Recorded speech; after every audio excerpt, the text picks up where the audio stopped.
Olá pessoal, tudo bem? Tudo tranquilo? Bom, o tema da nossa aula hoje é trânsito. O automóvel, por uma série de motivos históricos, é o principal meio de transporte no nosso país, superando em muito o transporte hidroviário e o transporte aéreo. Nosso objetivo de estudo é apresentar situações atuais e relevantes sobre o trânsito em nosso país. Por falar nisso, você tem carteira de habilitação? Você deve saber que para obter a carteira de habilitação, os brasileiros devem ter no mínimo 18 anos e se submeter a uma série de avaliações, demonstrando que têm condições de assumir o papel de grande responsabilidade, que é o de ser motorista.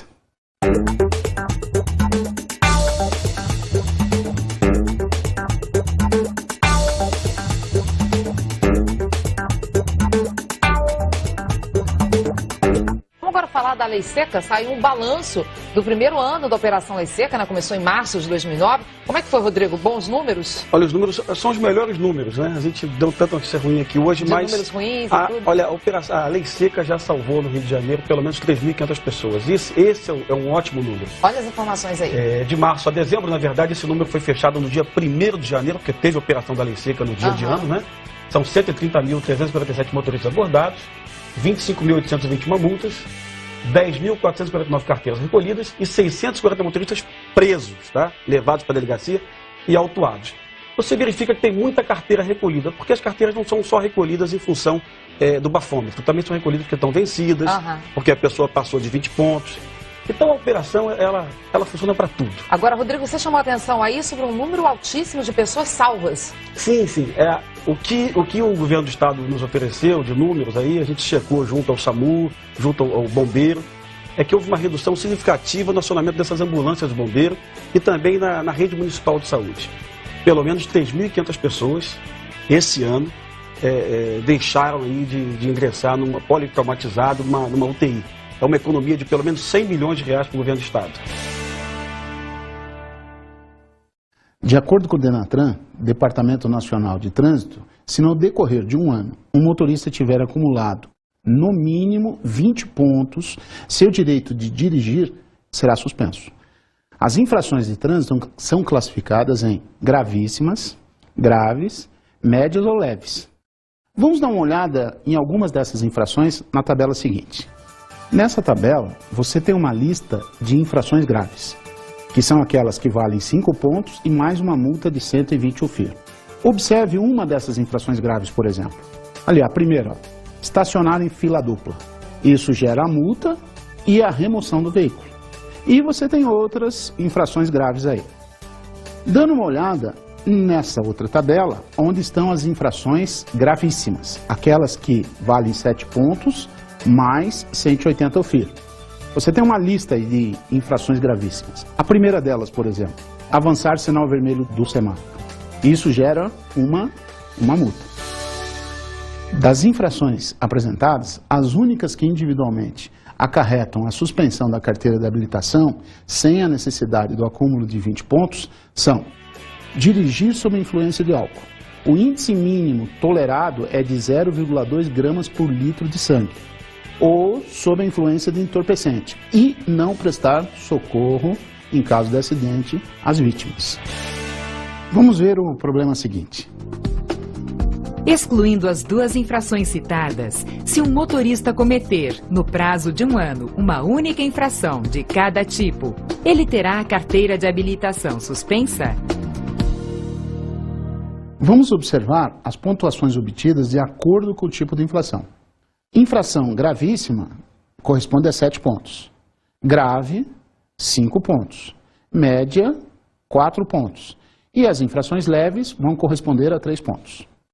Para encontrar a quantidade de pontos acumulados, basta que se adicione as pontuações relacionadas a cada tipo de infração.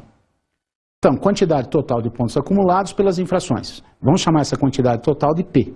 Então, P vai ser igual a uma infração gravíssima, 7 pontos, mais uma infração grave, 5 pontos, mais uma infração média, 4 pontos, mais uma infração leve, 3 pontos. Somando a quantidade de pontos, nós vamos obter 19 pontos. Mesmo que o motorista, no prazo de um ano, cometa cada uma das infrações uma única vez, não perderá o direito de dirigir, uma vez que a quantidade de pontos acumulados não atingiu 20 pontos. A quantidade de pontos obtidos por um motorista pode ser modelada por uma equação algébrica.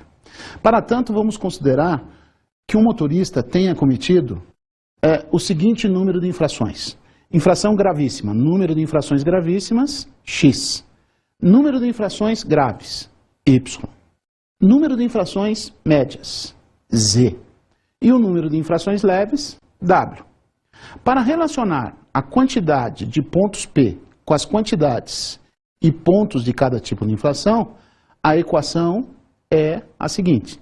P é o número de pontos. Então nós vamos ter P igual 7 vezes X, onde X é o número de infrações gravíssimas, mais 5 vezes Y, Y número de infrações graves, mais 4 vezes Z, Z número de infrações médias, mais 3 vezes W, W número de infrações leves. Vamos analisar a utilização dessa última equação num exemplo. Quantos pontos acumulou o motorista que tenha cometido 3 infrações gravíssimas, 1 infração grave, 2 infrações médias e 5 infrações leves? A quantidade de infrações correspondentes aos valores das incógnitas da equação anterior é dada por 3 infrações gravíssimas, significa que X vale 3. 1 infração grave, Y vale 1. Y igual a 1. 2 infrações médias, Z igual a 2, e 5 infrações leves, W igual a 5. O cálculo da quantidade acumulada de pontos é dado pela regrinha, P igual 7x mais 5y mais 4z mais 3w. Então agora vamos substituir aqueles valores nessa regra. Substitua x por 3, y por 1, z por 2 e w por 5. Fazendo as multiplicações, nós vamos obter P igual 21 mais 5 mais 8 mais 15, que vai dar um total de 49 pontos. Então, concluímos que o motorista nessas condições teria a carteira de habilitação suspensa, pois acumulou 49 pontos, valor superior a 19 pontos, que é o máximo de pontos que permitem que a carteira de habilitação não seja suspensa. Vamos observar o seguinte problema. É possível um motorista ter acumulado exatamente 20 pontos apenas com infrações leves?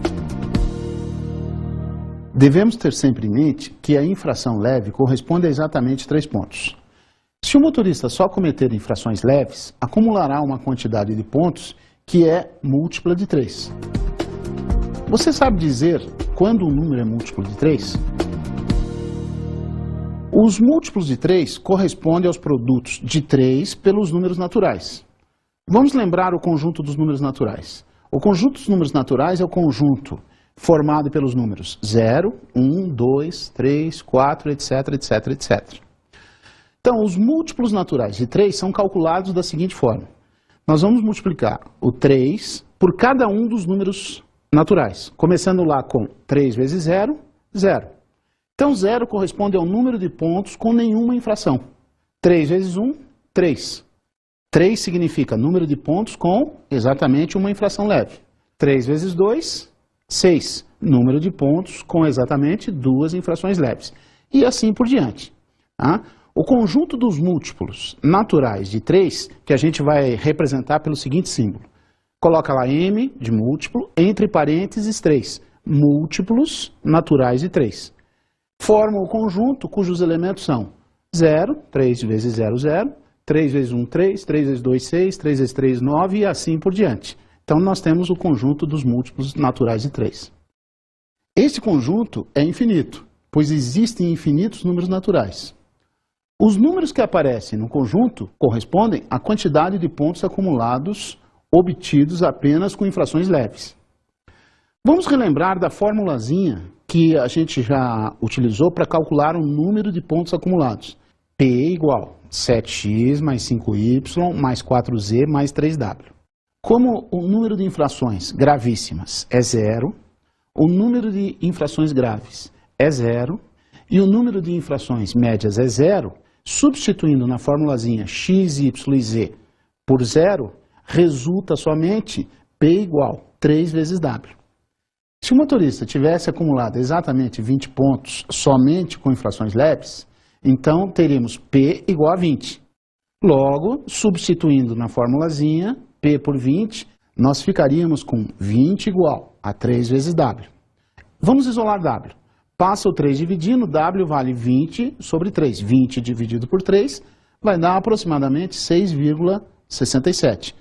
Observe que 6,67 não pertence ao conjunto dos naturais, não é um número natural. A quantidade de multas deve ser um número natural, pois não existe parte de uma multa, e sim a multa inteira. Sendo assim, é impossível um motorista acumular exatamente 20 pontos somente com infrações leves. Observe que com 6 multas leves seriam acumulados 6 vezes 3, 18 pontos. E com 7 multas leves seriam acumulados 7 vezes 3, 21 pontos.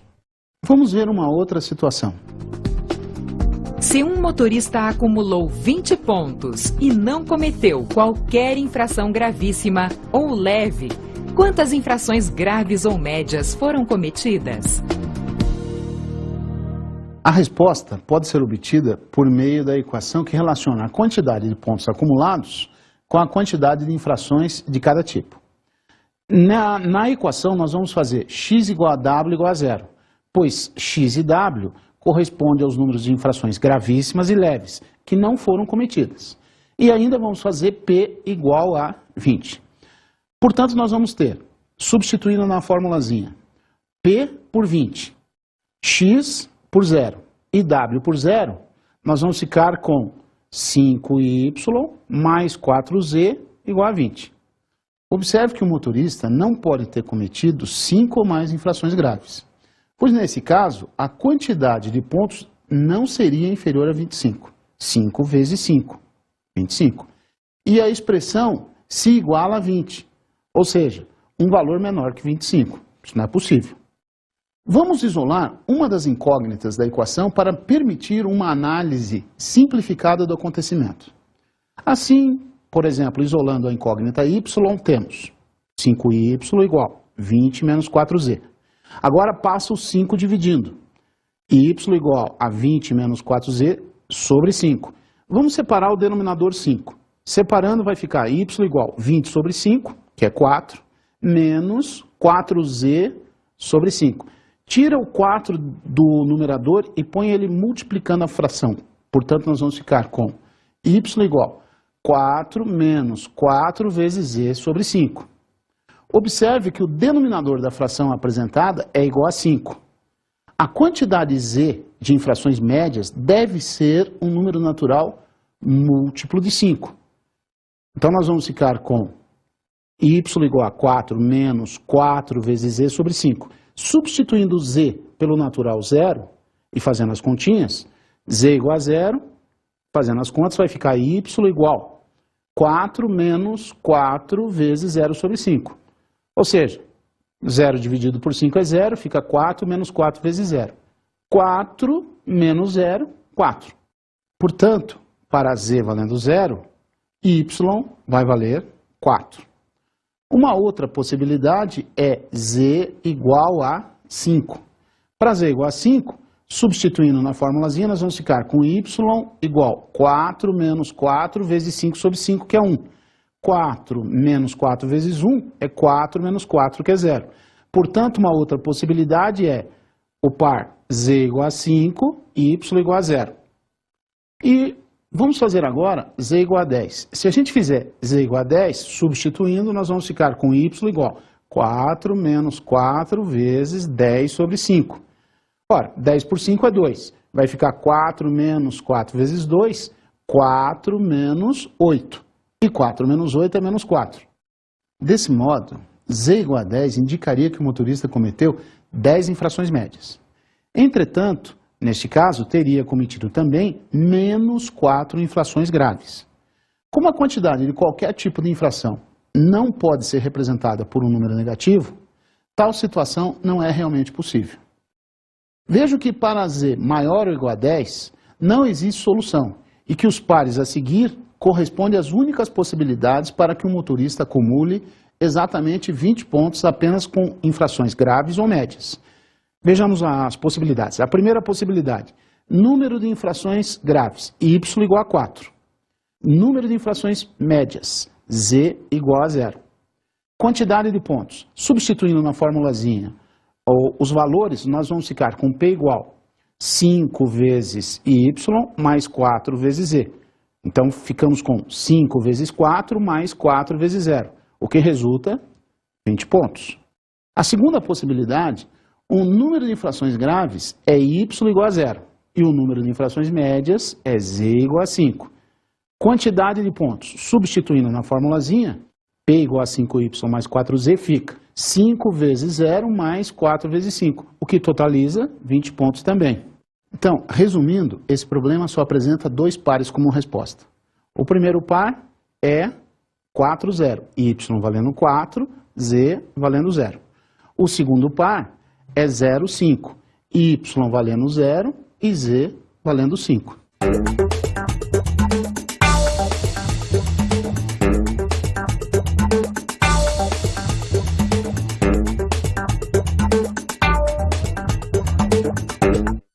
O Imposto sobre a Propriedade de Veículos Automotores, IPVA, é uma taxa anual cobrada dos proprietários de automóveis e outros veículos de locomoção no Brasil, cujo percentual varia de estado para estado.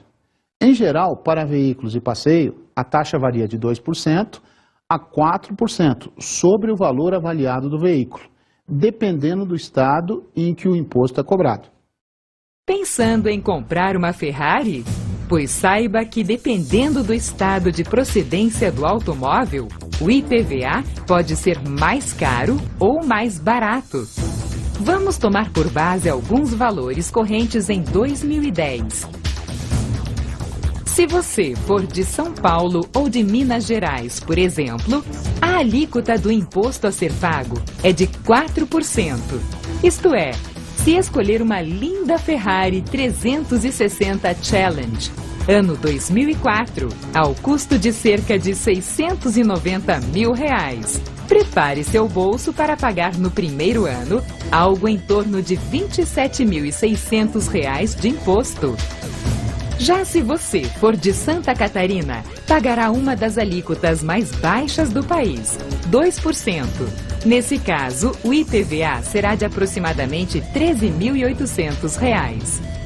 Mas vamos falar a verdade. Se você for comprar uma Ferrari, sua última preocupação será o valor do IPVA, não é mesmo? Mas para a maioria dos proprietários de carro, o IPVA é uma grande preocupação. Veja o problema a seguir. Suponha que um automóvel tenha sido avaliado em R$28 mil em um estado cuja taxa de IPVA seja de 2,5%. Qual será o valor em reais do IPVA? Então vamos resolver o exercício. O valor do automóvel é R$28 mil e a taxa estadual do IPVA é 2,5%. Lembre-se que 2,5% é 2,5 sobre 100. Fazendo a continha, 2,5% é igual a 0,025. O valor do IPVA é calculado. Vamos fazer o seguinte, vamos chamar o valor do IPVA de V. Para a gente obter o valor do IPVA, vamos fazer a taxa, que é 0,025, vezes o valor do veículo, que é 28 mil. Fazendo essa continha, vai resultar o valor do IPVA, que é R$700. Então, concluindo, o valor do IPVA que a gente vai pagar para esse veículo de 28 mil é de R$700. O IPVA é fixo e calculado sobre o valor do veículo. Entretanto, o valor de um veículo varia de ano para ano. E isso nos leva ao próximo problema. Suponha que o preço de um automóvel 0 km seja igual a R$28 mil e se desvalorize a uma taxa de 10% ao ano em relação ao ano anterior. Se a taxa do IPVA é igual a 2,5%, qual o valor do correspondente IPVA após 2 anos? Para a gente resolver o problema, primeiro nós vamos ter que ver quais são os dados envolvidos na situação. Primeiro, qual é o valor do automóvel? R$28 mil. A taxa estadual do IPVA é de 2,5%, ou seja, 2,5 dividido por 100, que vai dar 0,025. Qual é o tempo de uso do automóvel? 2 anos. Então, o automóvel desvaloriza 10% ao ano. Ora, 10%, 10 dividido por 100 dá 0,10. O primeiro cálculo que nós vamos ter que fazer, para poder calcular o IPVA após 2 anos de uso, é qual é o valor do carro após 2 anos de uso. E para a gente descobrir qual é o valor do carro após 2 anos, vamos calcular passo a passo. Primeiro vamos calcular o valor do veículo após 1 ano de uso. Lembre-se que a desvalorização é de 10% ao ano. Isso significa o seguinte, é como se a cada ano que passe, você perdesse 10% do carro. Desvaloriza 10%. Portanto, sobram 90%. Então, nós temos que calcular 0,90, ou seja, 90%, certo? 90 dividido por 100, que vai dar 0,9. Então, para a gente calcular quanto vale o carro após 1 ano de uso, basta fazer o quê? Basta pegar o preço inicial, que é de 28 mil, e multiplicar por 0,9. O carro foi desvalorizado 10%, então sobraram 90%. Fazendo essa continha, 0,9 vezes 28 mil vai dar R$ 25.200. Esse é o preço do carro após 1 ano. Agora nós vamos pegar esse preço, que é de 25.200, e vamos desvalorizar mais 10%. Ou seja, você perdeu mais 10%, portanto sobraram 90%. Então, após 12 anos de uso, qual é a continha que nós vamos fazer? É 0,9 vezes o valor do carro com 1 ano de uso, que é de 25.200. Então, vai ficar 0,90 multiplicado por 25.200. Fazendo essa continha, a gente obtém 22.680. Agora, nós estamos em condições de calcular o IPVA após 2 anos. Basta fazer a multiplicação de 0,025 pelo preço do carro desvalorizado após 2 anos, que é de R$ 22.680. Então, fazendo a continha, nós vamos obter R$ 567. Esse é o valor do IPVA após 2 anos de uso. Então, é esse o valor que nós vamos ter que pagar. Tá certo? Pode-se construir um modelo matemático em que é possível calcular o valor do IPVA para qualquer quantidade de anos após a compra. Inicialmente, vamos encontrar o valor do automóvel após T anos de uso. Nós vamos ficar com VT é igual V0 que multiplica 1 menos I% elevado a T. Não se esqueçam que nós queremos calcular o IPVA sobre o preço do automóvel transcorridos T anos de uso. Para isso, nós precisamos separar os dados que estão à nossa disposição. Então, vamos lá. Valor do automóvel após T anos de uso, VT, que nós acabamos de calcular. Taxa de desvalorização anual, I%. Isso, taxa de desvalorização do carro. Agora vem a taxa do IPVA, que nós vamos representar por IP%. Então, o valor do IPVA após T anos de uso, nós vamos representar por VP índice T.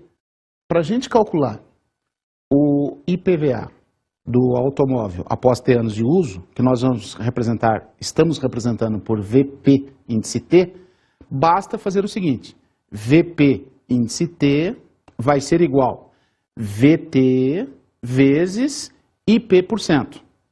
Nessa formulazinha, nós vamos trocar VT, que é o valor do automóvel decorridos T anos de uso. Nós vamos trocar VT pelo valor que a gente calculou anteriormente.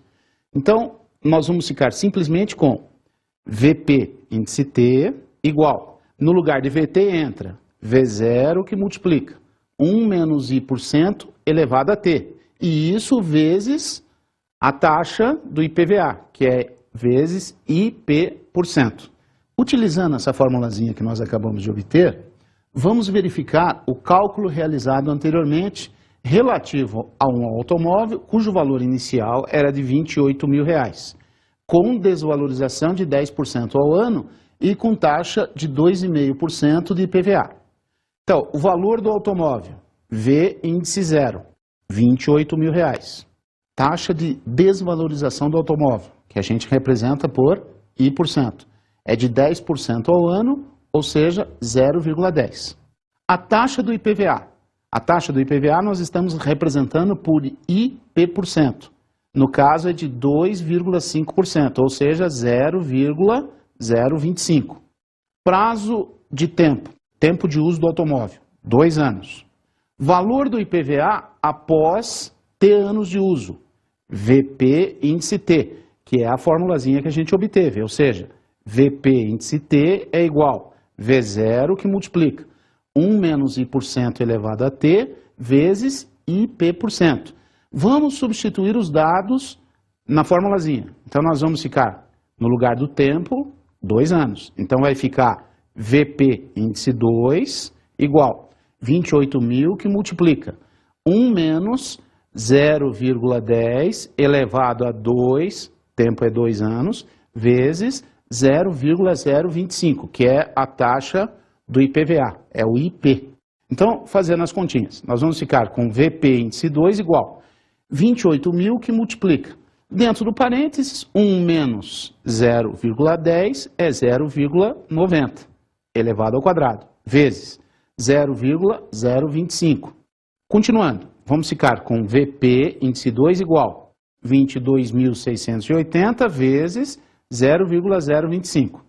O que resulta, finalmente, em VP2, índice 2 igual R$ 567. Note que esse valor é exatamente o mesmo valor que nós encontramos anteriormente. Curiosamente, alguns estados não cobram o IPVA de veículos com determinado tempo de fabricação. Observe o problema seguinte. Suponha que em um determinado estado da federação, cuja taxa de IPVA seja de 2,5%, tal imposto não seja cobrado para automóveis com idade superior a 15 anos. Se um veículo custava R$ 28.000 inicialmente e se desvalorizava a uma taxa de 10% ao ano, qual seria o menor valor da taxa de IPVA deste veículo? Então vamos resolver o nosso probleminha, o nosso exercício. O valor do automóvel 0 km, V índice 0, é 28.000. A taxa de desvalorização I% é de 10% ao ano, ou seja, 0,10. A taxa do IPVA, IP%, é igual a 2,5%, ou seja, 0,025. Prazo de tempo, 15 anos. Por que 15 anos? Porque como o automóvel sempre se desvaloriza, o menor valor do IPVA será calculado quando o automóvel tiver 15 anos de uso. O valor do IPVA após 15 anos de uso, VP índice 15, será calculado utilizando a seguinte formulazinha, aquela formulazinha que a gente obteve anteriormente, ou seja, VP índice T é igual V0 que multiplica 1 menos I% elevado a T vezes IP%. Nessa formulazinha nós vamos substituir o tempo T por 15 anos. Então nós vamos ficar com VP índice 15 igual V0, substitua por 28.000, que é o valor do automóvel 0 km. 1 menos a taxa de desvalorização, 1 menos 0,10.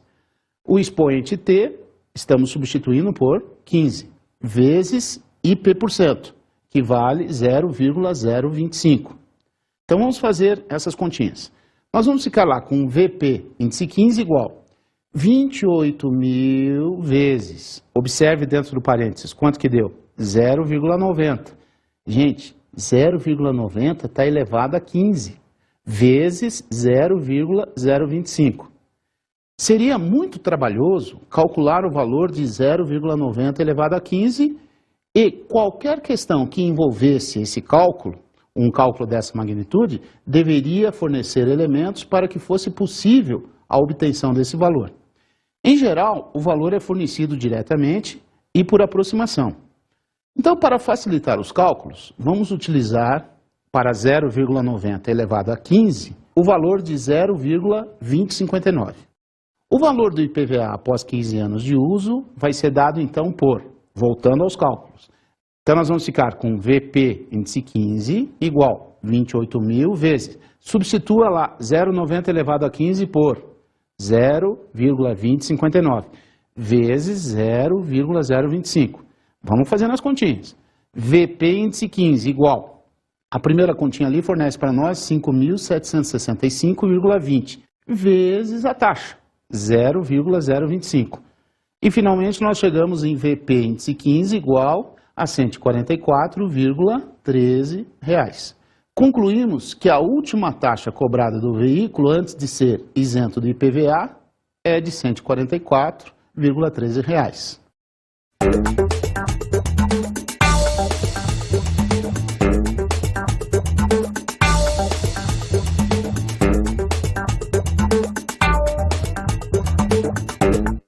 Considerem agora uma curiosa aplicação relativa aos radares fixos instalados em rodovias.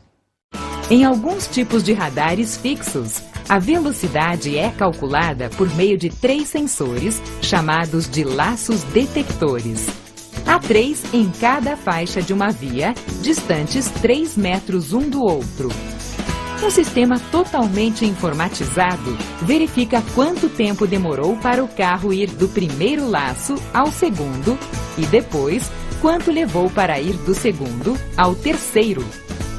Se o veículo estiver em velocidade acima do permitido, uma câmera fotográfica é acionada automaticamente. Para não ofuscar a visão do motorista durante a noite, o flash nesse horário é por infravermelho. A distância entre duas faixas consecutivas, ou seja, entre 2 laços detectores consecutivos, é de 3 metros. Essa é uma situação importante no problema que nós vamos ver a seguir. Suponha que a velocidade máxima de uma rodovia seja igual a 60 km por hora e que um automóvel se desloque em velocidade constante. Qual o tempo mínimo, em segundos, que o automóvel deve levar para percorrer a distância entre os laços detectores de modo a não ultrapassar a velocidade máxima permitida? A velocidade média de um trajeto é definida como o quociente entre a medida do deslocamento e a medida do tempo, ou seja, velocidade média igual deslocamento dividido pelo tempo. Se a velocidade máxima permitida na via é igual a 60 km por hora, então em metros por segundo tal velocidade é dada por. Então a velocidade média é de 60 km por hora, ou seja, 60 km dividido por 1 hora. Vamos trocar 1 km por 1000 metros e vamos trocar 1 hora por 60 minutos. Então nós vamos ficar com velocidade média igual 60 vezes 1000 metros dividido por 1 vezes 60 minutos. Ou seja, velocidade média vai ser 60.000 metros dividido por 60 minutos. Agora nós vamos trocar 1 minuto por 60 segundos. Então nós vamos ficar com velocidade média igual 60.000 metros dividido por 60 vezes 60 segundos. E isso fornece velocidade média igual, fazendo a simplificação de 60 por 60, vai ficar 1000 metros dividido por 60 segundos.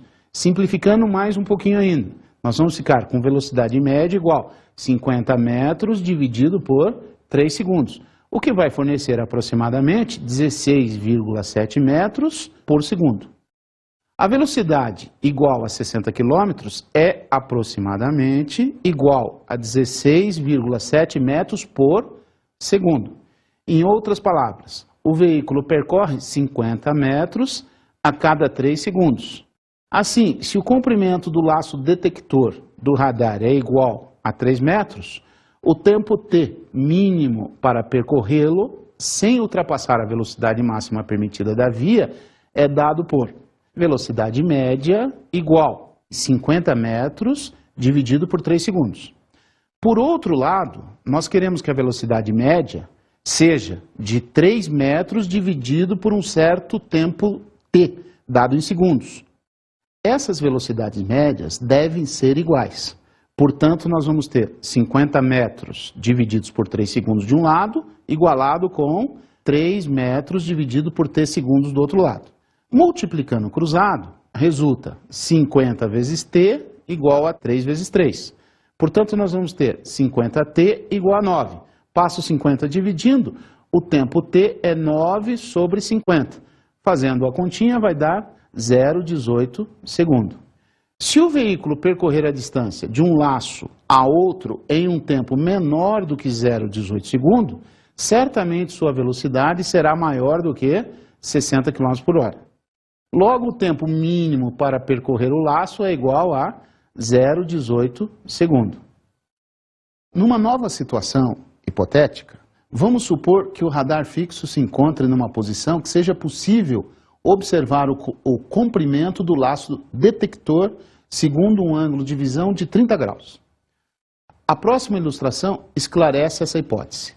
Observe que o triângulo em questão é um triângulo retângulo. O triângulo retângulo é o triângulo que tem um ângulo reto, que mede 90 graus. Os lados que formam o ângulo reto são os catetos, e quem se opõe ao ângulo reto é a hipotenusa. O ângulo de visão de 30 graus, observe na figura, ele se opõe ao laço, que é um dos catetos do triângulo retângulo. Em relação ao solo, a que altura deve se encontrar a câmera fotográfica do radar? Para resolver esse problema, nós vamos precisar relembrar das relações trigonométricas num triângulo retângulo. Então, primeiramente, vamos recapitular o que é um triângulo retângulo. Triângulo retângulo é o triângulo que tem um ângulo reto. Ângulo reto é o ângulo que mede 90 graus. O símbolo tradicional para ângulo reto é aquele quadradinho com um pontinho no meio. Num triângulo retângulo, os lados que formam o ângulo reto são chamados de catetos. E o lado que se opõe ao ângulo reto, o lado que está em frente ao ângulo reto, é chamado de hipotenusa. Bom, no triângulo retângulo, nós temos dois ângulos agudos, além, evidentemente, do ângulo reto. Vamos imaginar que um desses ângulos agudos seja alfa. O cateto que está ao lado desse ângulo agudo alfa é chamado de cateto adjacente, nas adjacências, ao lado. E o cateto que está em frente a esse ângulo agudo, que se opõe a esse ângulo agudo alfa, é chamado de cateto oposto. Muito bem, as relações trigonométricas no triângulo retângulo são três. A relação seno, a relação cosseno e a relação tangente, que nós podemos chamar também de razão. Razão seno, razão cosseno e razão tangente. Por definição, como que se define a razão seno de um ângulo agudo alfa? O seno do ângulo agudo alfa é a razão, é a divisão, é o quociente entre a medida do cateto oposto ao ângulo alfa e a medida da hipotenusa. Cosseno do ângulo agudo alfa é a razão, é a divisão, é o quociente entre a medida do cateto adjacente ao ângulo alfa e a medida da hipotenusa. E a tangente do ângulo agudo alfa é definida como sendo a razão, o quociente, entre a medida do cateto oposto ao ângulo alfa e a medida do cateto adjacente ao ângulo alfa. No triângulo retângulo do nosso problema, um dos catetos é a distância entre os laços detectores, ou seja, mede 3 metros. O outro cateto é a altura aonde está a máquina fotográfica, que nós estamos representando por H. E o ângulo de visão da máquina fotográfica é de 30 graus. Pois bem, existem alguns ângulos que são chamados de ângulos agudos notáveis. Notáveis porque são ângulos que aparecem constantemente em diversos problemas. E a gente deve conhecer esses ângulos. Quais são eles? O ângulo de 30 graus, de 45 graus e de 60 graus. Nós temos que saber seno, cosseno e tangente de todos esses ângulos. Esses valores são obtidos utilizando figuras geométricas, tais como o triângulo equilátero e o quadrado. Utilizando essas figuras geométricas, a partir dessas figuras geométricas e dos ângulos envolvidos na questão, é possível construir a seguinte tabela. Nessa tabela nós temos os valores do seno, do cosseno e da tangente dos ângulos agudos notáveis de 30, 45 e 60 graus. Essa tabela será utilizada na solução do nosso problema. Observe que em relação ao ângulo de 30 graus, os elementos envolvidos são cateto oposto ao ângulo de 30 e cateto adjacente. E isso nos remete ao uso da tangente. O que é tangente de um ângulo agudo? É a razão, é a divisão entre a medida do cateto oposto ao ângulo e a medida do cateto adjacente ao ângulo. Então, no nosso problema, nós vamos ficar com tangente de 30 graus. Vai ser a razão entre o cateto oposto, que vale quanto? 3. Pela razão do cateto adjacente, que vale quanto? H. Vamos voltar na nossa tabelinha. Voltando na tabela, quanto que é tangente de 30? Raiz de 3 sobre 3. Então, nós vamos ficar com raiz de 3 sobre 3 igual a 3 dividido por H. Vamos passar o H multiplicando para a gente poder isolar o H. Passa o H multiplicando para o primeiro membro, passa o 3 multiplicando para o segundo membro e passa a raiz de 3 dividindo para o segundo membro. Dessa forma, a gente ficou com H igual 3 vezes 3 dividido por raiz de 3. Vamos racionalizar. Multiplica e divide por raiz de 3. Fazendo as continhas, temos H igual 9 raiz de 3 dividido por raiz de 3 ao quadrado. Temos H igual 9 raiz de 3 sobre 3. Simplificando, 9 por 3 dá 3, portanto nós vamos ficar com H igual a 3 raiz de 3. O número raiz de 3 é irracional, portanto ele tem uma representação decimal infinita e não periódica. Vamos aproximar a raiz de 3 pelo valor 1,73. A racionalização foi importante para que o resultado fosse mais preciso. Assim temos H igual 3 raiz de 3. Substitui raiz de 3 por 1,73. Fazendo a continha, vamos obter H igual a 5,19. Se o ângulo com que a câmera fotografa o veículo é igual a 30 graus, necessariamente ela estará a aproximadamente 5,19 metros do solo.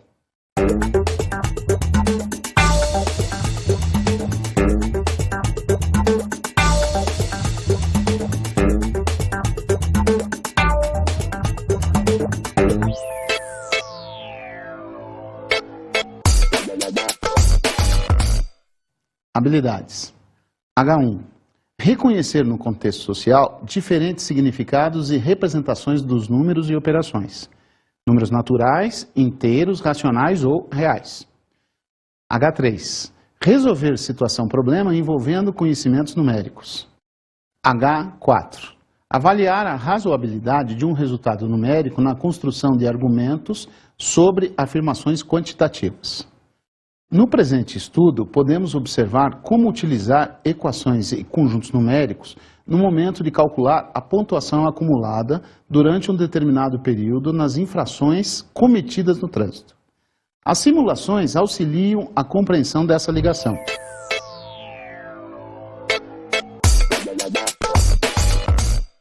Habilidades. H15. Identificar a relação de dependência entre grandezas. H19. Identificar representações algébricas que expressem a relação entre grandezas. H21. Resolver situação-problema cuja modelagem envolva conhecimentos algébricos. Nesta situação, trabalhamos com a aplicação de funções exponenciais e cálculo de porcentagens para o cálculo de impostos. No caso, utilizamos como exemplo o cálculo do IPVA, Imposto sobre Propriedade de Veículos Automotores. Nele, utilizamos a porcentagem para o cálculo da taxa de desvalorização de veículos ano a ano e função exponencial para estabelecer o valor a ser pago de IPVA de acordo com o valor do veículo relativo ao ano.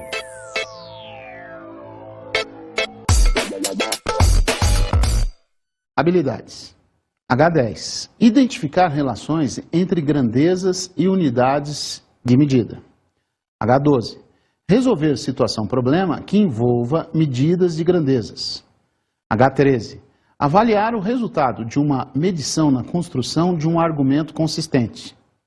Através da utilização de razões e trigonometria, fazemos estudos relacionados aos radares de trânsito quanto a velocidades, tempo mínimo em que um carro pode levar para passar pelo sensor e altura ideal da câmera fotográfica do radar.